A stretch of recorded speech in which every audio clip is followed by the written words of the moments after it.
Bienvenue, c'est Piyou ou Marie, un nouveau speed paint sur une commande qui m'a été faite, donc un OC en antro. C'est un OC qui à la base normalement est un mâle, mais on m'a demandé de faire un swap gender en fait, tout simplement. Donc pour ceux qui connaissent pas, ça veut dire faire l'inverse du genre quoi en gros. Donc son nom normal à cet OC c'est pas Ashmera, c'est Ashmoda il me semble, mais une fois que c'est une fille, eh bien ça devient Ashmera. Donc j'ai pas eu beaucoup d'informations sur la personnalité du personnage, donc j'ai fait vraiment au feeling. C'est moi qui ai pu choisir la pose, mais ce n'est pas moi qui ai choisi la tenue. Par contre, pour ce qui est de la couleur du fond, etc., c'est moi qui ai choisi. La couleur de la tenue non plus, parce que elle a simplement un Bermuda, mais elle a pas de haut. Donc il m'a été demandé de faire un dessin... on va dire gentillet, puisque je devais cacher les tétons avec les cheveux. Donc c'est un personnage qui est censé avoir une crinière vraiment très très longue, même si sur les références que j'ai eues, c'était pas le cas. Donc j'ai dû corriger plusieurs fois le brouillon avant de pouvoir commencer le line. Le line, bon bah voilà, comme d'habitude, j'ai pas enregistré le brouillon parce que la vidéo elle fait déjà 19 minutes rien que le dessin. Donc c'est déjà largement assez long, sachant qu'en plus j'ai coupé plein de parties parce qu'il y avait des choses que j'avais testées, notamment pour le fond, ou pour savoir comment colorier la crinière et que j'ai pas gardé. Car c'est un personnage qui a une crinière un petit peu spéciale puisque les pointes sont pas de la même couleur que le reste des cheveux. Donc c'est une Pégase, évidemment, hein, bien sûr on me demande toujours des Pégases.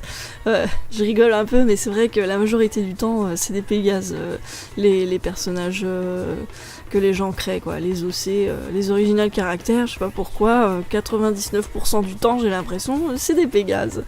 Et ça me fait rire parce qu'en fait ça me prend forcément beaucoup plus de temps à faire parce qu'il y a les plumes et voilà, il y a la position des ailes, etc. Donc voilà, ça me fait rire que ce soit souvent des Pégases que je dois faire.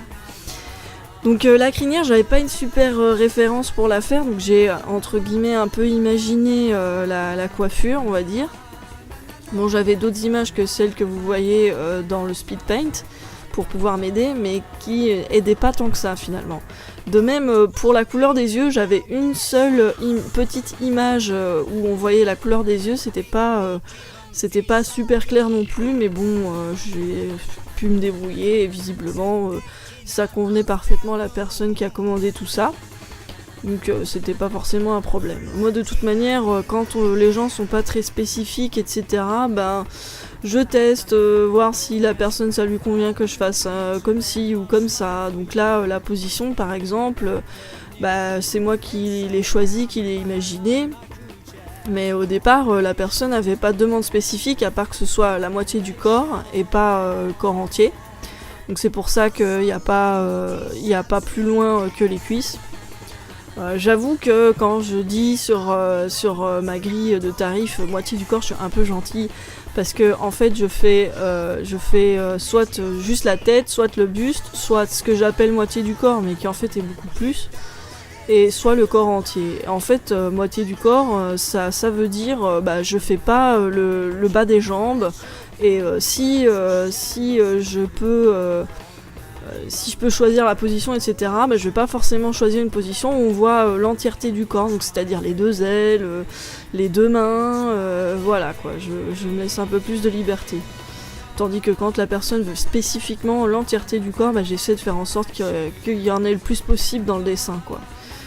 Bon, ça arrive bien sûr qu'il n'y ait pas les deux mains à cause de la position, mais j'essaie vraiment de faire en sorte que ce soit pas une position par exemple vue de dos où on ne voit rien à part le dos et les fesses ou ce genre de truc. Bon, après si la personne demande spécifiquement ça, il n'y a pas de problème, mais de moi-même c'est pas la position que je vais choisir parce que la personne veut l'entièreté du corps, donc ça veut bien dire ce que ça veut dire. Donc pour ceci on m'avait commandé un fond, pas super détaillé du tout, juste un fond pour décorer, donc pas simplement un fond dégradé, donc vous allez voir ce que ça donne vers la fin. J'ai pas eu énormément d'idées pour le faire parce que j'ai pas eu de directive spécifique, contrairement au dernier que j'avais dû faire avec un fond un peu plus travaillé qui était Crazy Surprise, où là on m'avait demandé clairement pour les nuages. Après les étoiles dans le fond c'était moi qui les avais rajoutées en fait. Donc vous remarquez bien par exemple que la couleur de la peau elle a pas vraiment grand rapport avec la couleur du personnage original, de ce que je dois refaire, parce que c'est un brun qui est plus dans les tons brun kaki, quelque chose de genre, et moi j'ai plus choisi un ton chocolat en fait.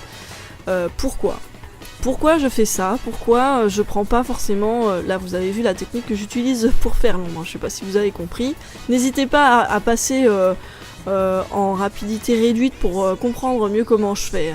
Mais en gros, j'ai simplement pris l'entièreté de la couleur du personnage, copié-collé le calque, et après je l'ai mis en ombre, et après je lui ai donné la forme que je voulais. Donc je disais, pourquoi je prends pas la couleur exacte qu'on me demande, entre guillemets. Bon évidemment si ça plaît pas à la personne, je vais prendre la couleur exacte qu'il veut.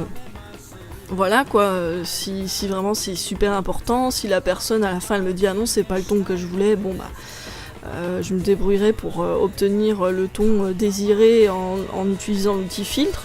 Mais ça m'est jamais arrivé, parce que ça choque pas.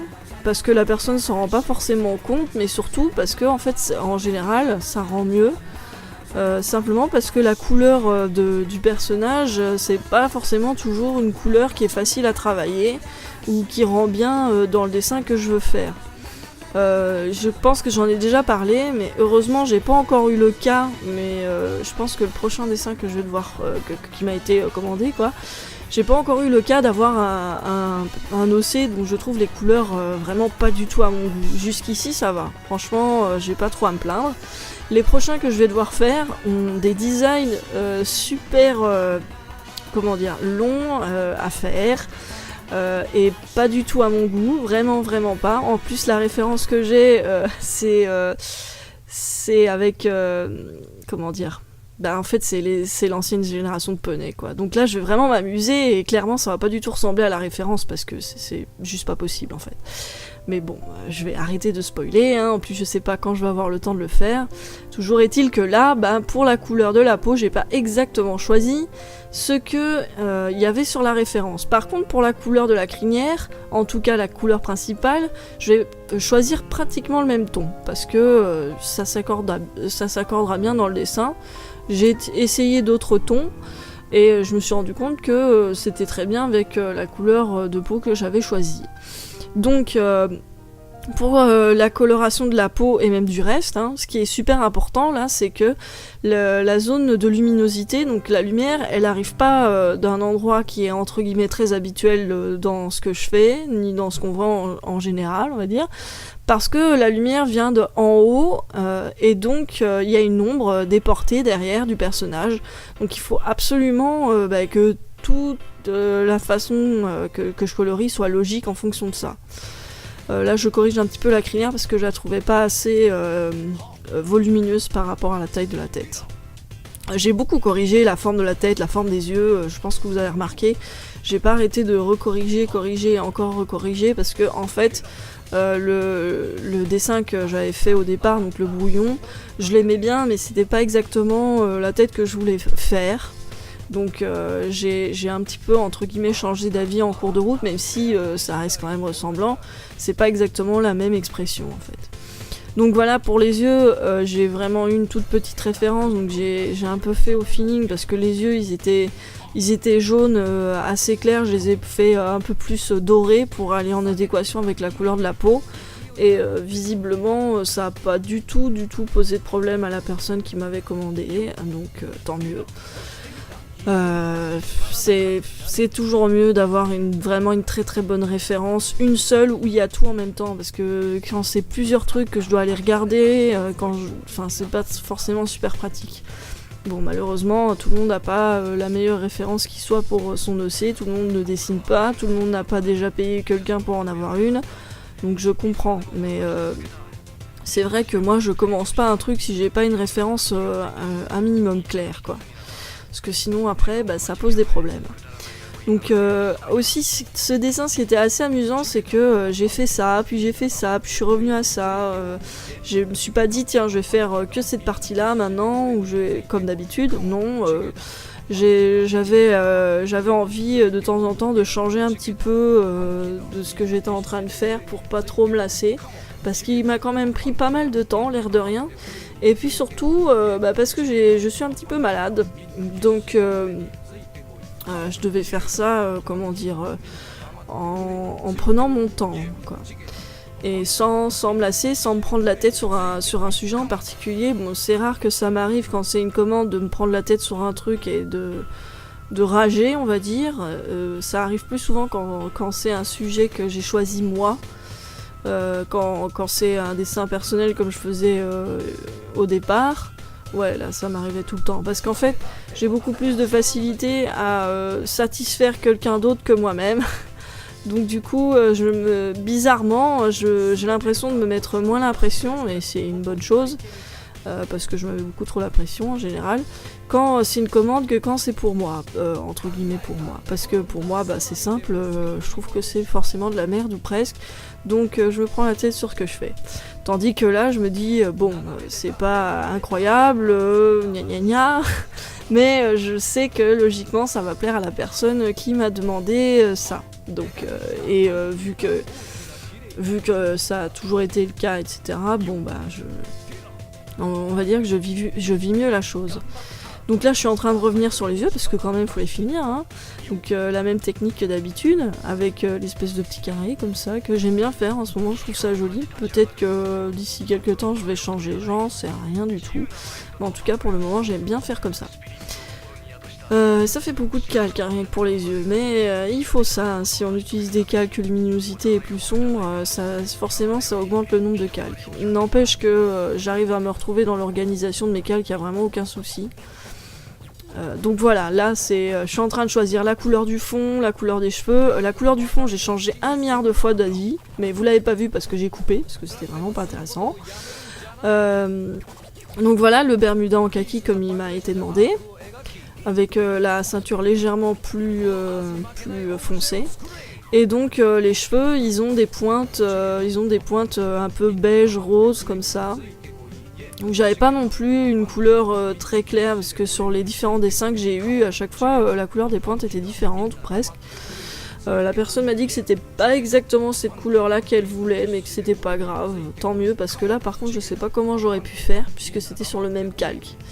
Vous voyez pourquoi il faut toujours faire 1 milliard de calques différents. C'est parce que parfois on se retrouve mince, je sais pas comment je fais, parce qu'avec Pen Toolsai, pour changer de couleur un truc et pas le reste dans un calque, c'est faisable, mais c'est extrêmement chiant. Voilà, il faut sélectionner à la main avec l'outil là, et bref, ça aurait été vraiment chiant pour moi de devoir changer la couleur. Donc heureusement ça n'a pas gêné. En fait la crinière, ça se voit pas non plus dans le dessin, mais c'est la deuxième fois que je recommence à colo parce que je savais pas trop quelle technique utiliser. Vu que les pointes elles sont ainsi et qu'en plus c'est du line, en fait j'aurais eu plus facile en no-line, même si ça m'aurait pris plus de temps. Donc je savais pas trop comment faire les reflets, etc. dans la crinière, donc j'ai testé un truc au départ que j'ai pas gardé, et après j'ai recommencé.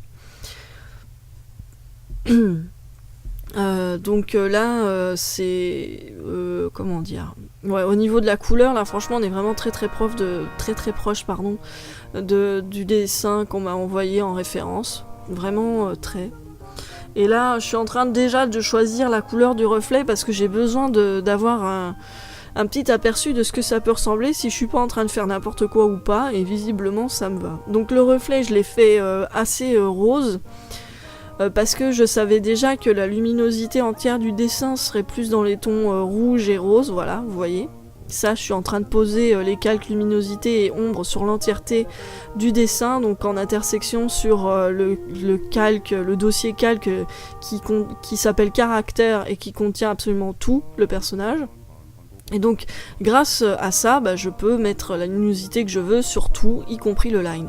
Là, c'est pour décorer un peu le fond, donc j'ai fait un cœur que j'ai fait à la main, et après je l'ai copié-collé, etc. pour faire quelques petits décors en luminosité, que je vais baisser l'opacité ensuite, après, parce que c'est un peu trop fort comme ça.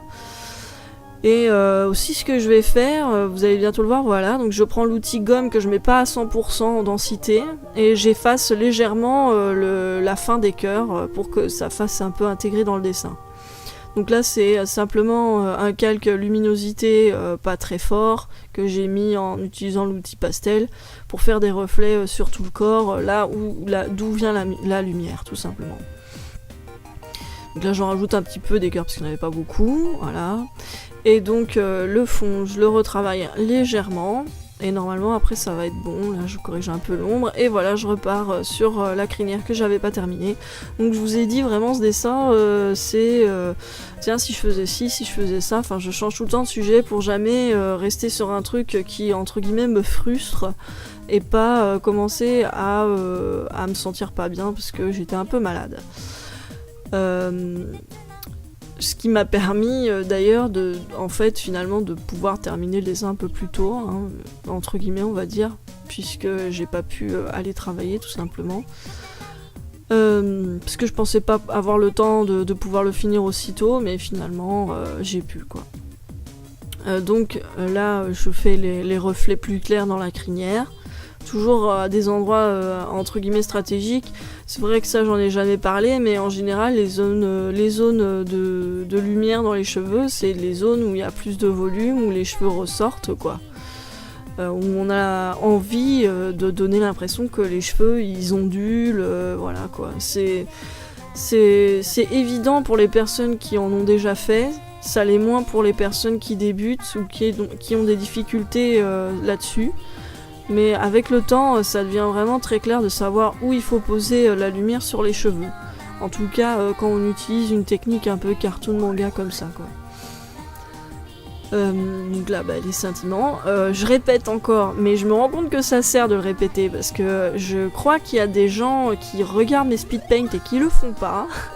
C'est de cliquer pour faire les points et pas d'utiliser la tablette, parce que si vous utilisez la tablette pour faire les scintillements, donc par exemple dans un ciel étoilé, ça va faire des traits quand vous retirez le stylo de la tablette, et du coup ça fait un peu bizarre parce que les étoiles ou les scintillements c'est des points, c'est pas un trait qui se barre un petit peu, non, c'est vraiment un point. Donc utilisez votre souris, ça peut aider. Et des fois j'utilise ma souris, mais pas que pour ça.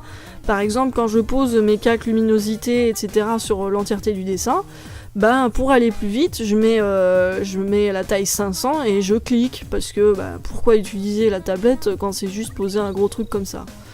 Donc servez-vous de votre souris quand ça semble intéressant, et ne vous en servez pas quand il ne le faut pas, évidemment. Non mais bon, je dis des trucs comme ça, mais je pense que c'est évident pour tout le monde, la majorité en tout cas. Faut pas le prendre mal en tout cas. Donc là je mets les sourcils, bien en rapport avec le dessin de base, parce qu'elle a une expression un petit peu spéciale on va dire. Et là je fais la fin de la crinière, donc la queue, parce que je l'avais pas encore faite.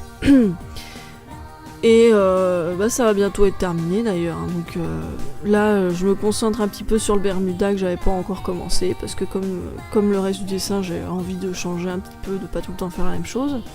Là ça c'est un truc que je vais pas garder, parce que je me rends compte que c'est trop foncé avec tous les calques. Surtout si vous mettez des calques lumière et luminosité, soit vous les mettez tout à la fin, mais c'est pas forcément le mieux parce que vous avez pas une idée générale de ce que ça va donner, ni du choix des couleurs à mettre. Soit vous vérifiez de temps en temps en le mettant, en l'affichant pour voir si vous n'avez pas choisi une couleur trop foncée ou trop claire. Parce que ça change vraiment tous les tons, donc faut pas non plus faire n'importe quoi. Hein. Donc là je mets le line encore plus foncé, parce que je me doutais qu'avec avec l'autre calque au-dessus ça allait plus se voir. Les reflets dans la crinière toujours, donc voilà. Et puis là aussi vous avez sûrement remarqué que le line de la crinière, les points ne sont pas de la même couleur. Bon allez, je vous laisse. Salut, merci à tous, à la prochaine.